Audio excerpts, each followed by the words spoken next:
Divide 342 by 5 in long division method. 5 times 6 is 30. On subtracting we get 4.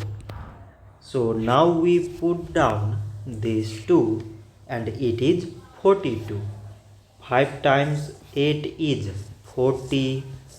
On subtracting we get 2.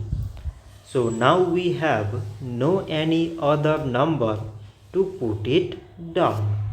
So we take here decimal so that we put 0.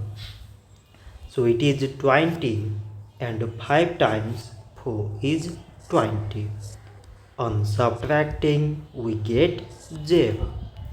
So 342 divided by 5 is 68.4. So this much for today and thanks for watching.